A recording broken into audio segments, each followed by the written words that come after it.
जेब्ला बिसायख'थि गेलेनो फैयो अब्लानिया बिथांमोना बिराद मोनसे परिबर्तन लाबोगोन होननानै समाजाव मोनसे सोलायनाय लाबोगोन न'खर न'खर साख्रि होगोन महिला आत्महाय गुटफोरनो 75,000 करि होगोन बिदिनो गोबां बाथ्रा बुंनानै बिथांमोना लुबैथिदोंमोन खिन्थु दिनै नुबाय बे बोसोरथामाव बिथांमोना जि खोथा होदोंमोन बेखौ मोनसेबो मावनो हायाखै बेखायनो रायजो राजाफ्रा बिथांमोननि सायाव एसे दुखु मोननाय रागा जोंनायफोरखौ फोरमायबाय आरो बे बोसोरथामाव जिहेतु बिसोर हायासै इयुनाव बिसोर हानाय नंखाला मावखानाय नंखाला मावनायनि गोसोबो गैया बेफोरखौ रायजो राजाफ्रा नुबाय आरो दा बेखायनो दिनै रायजो राजाफ्रा बिपिएफ राजनिति हान्जाखौनो नागिरफिनदों बिपिएफ राजनिति हान्जानि सपनगाव प्राइमारि कमिटिनि दिनै एसे जेनेरेल मिटिं बायदि दंमोन बे मिटिङावहाय गुबुन गुबुन राजनिति हान्जानि प्राय 8-9 जनसो दिनै जइन खालामदों आरो बिथांमोना बुंदों जे बिपिएफ राजनिति हान्जायानो मोजांमोन बिपिएफ राजनिति हान्जानि लिडारफ्रानो सहाय थहाय खालामोमोन मोजां सालायदोंमोन गोबां जौगानाय खामानि जाबाय बिपिएफ राजनिति हान्जा जेब्ला सरकार दंमोन बेफोरबायदि बाथ्राफोरखौ नुनानै मिथिनानै बिथांमोना जइन खालामदों आरो इयुनसिम बिथांमोना बिपिएफ राजनिति हान्जाखौनो समर्थन खालामगोन होननानै बिथांमोना जइन खालामदों जेब्ला बिटिआर एकर्ड जादोंमोन मोनसे सान्थि सुक्ति जादोंमोन आरो बिथांमोना जेब्ला बिसायख'थि गेलेनो फैयो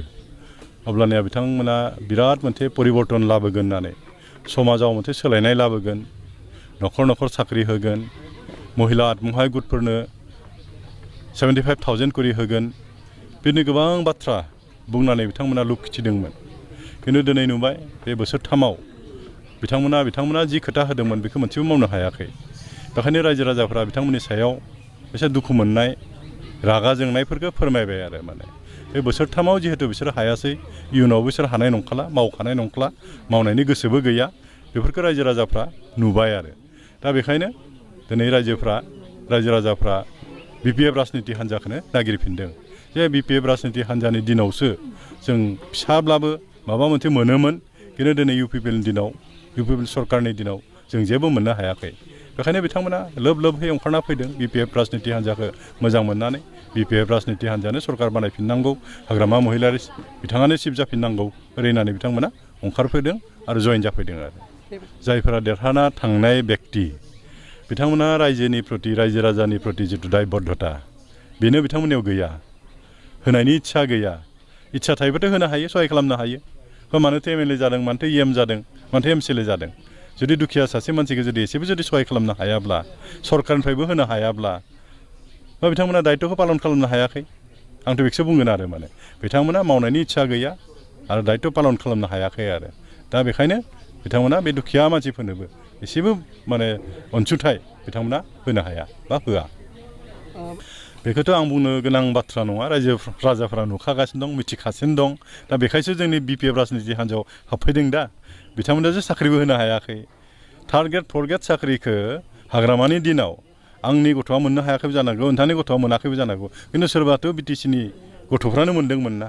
दिनै बे क्षमताखौ बिथांमोना खोमाना लाबाय साख्रिबो होनो हाला बिसोर थार्ड ग्रेड फर्थ ग्रेडनि दिनै जोंनि बिटिसि ओनसोलाव गुबुन गुबुन जायगानि मानसिफ्रा फैनानै थार्ड ग्रेड फर्थ ग्रेड साख्रि मावफैदों सोरबा साफा सानै मोन्दों जोंनि मानसि खिन्थु बिसोरो माहा हरदों धेमाजियाव हरदों माहाबा करिमगन्जआव हरदों हाइलाकान्दियाव हरदों काछाराव हरदों धुब्रियाव हरदों बेबायदि अन्यायजों खालामजादों आरो बेनिफ्राय बाखि डेभेलपमेन्ट खामानिफोरथ' जेबो गैखायानो जेबो मावनो हाखायाखै माहाथो मावदों बिथांमोना देखायथोंलाय रायजो राजानो जों नैबे कमिउनिटि हलखौ बानायदों नैबे दालांखौ जों बानायदों होननानै मोनसेबो बिथांमोना बानायनो बुंनो हाया एबा मानो हाया क्षमतायानो बिसोरनि आखायाव गैला हलता डिपार्टमेन्टखौ सालायनो हाया होननानै बिसोरो आसाम सरकारनो गथायबाय दिनै एमसिएलएफ्रा डिसिनियाव थांनो गोनां जायो डिसिजों खाथिर खालामजाया जोंथ' बेखौसो नुबाय थादों बहाथो मावनो हादों बेथ' बिराद दुखुनांथाव बाथ्रा बुहुमाव हयथ' बेबायदि जारिमिन गैया सुक्ति खालामखांनायनि उनाव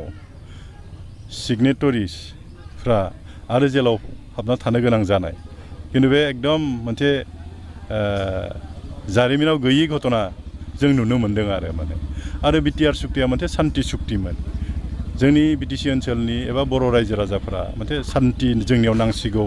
सिलाय हमनाया जोबनांसिगौ सिलाया जोबनांसिगौ बर' समाजाव होरैनानै बर' रायजो राजाफ्रा लुबैदोंमोन बे सुक्तिखौ जानायखौ जोंबो समर्थन खालामदोंमोन मोजां बाथ्रा खिन्थु सुक्तिनि जिफोर दफाफोर दोङो बे दफानि मथे बिथांमोना जिबायदि रिहेबिलिटेसनखौ मोननांगौमोन बेखौ सरकारा होआखै आरो जायनि कारनाव बिथांमोना ओरैबायदि गोदाव सोराव जानानै दं दायो बिथांमोना जेबो भबिष्यत गैया दायो माने सुक्ति खालामनाया जे मिनिंलेस बे एकदम नुजाखाबाय आरो माने दुखु नाङो बिथांमोननि थाखाय मोजांबाबो गाज्रिबाबो बिथांमोना जाथिखौ माबा मोनसे जाथों होननानै बिथांमोना आन्दलन खालामदोंमोन नाथाय सुक्ति खालामखांनायनि उनाव ओरैबायदि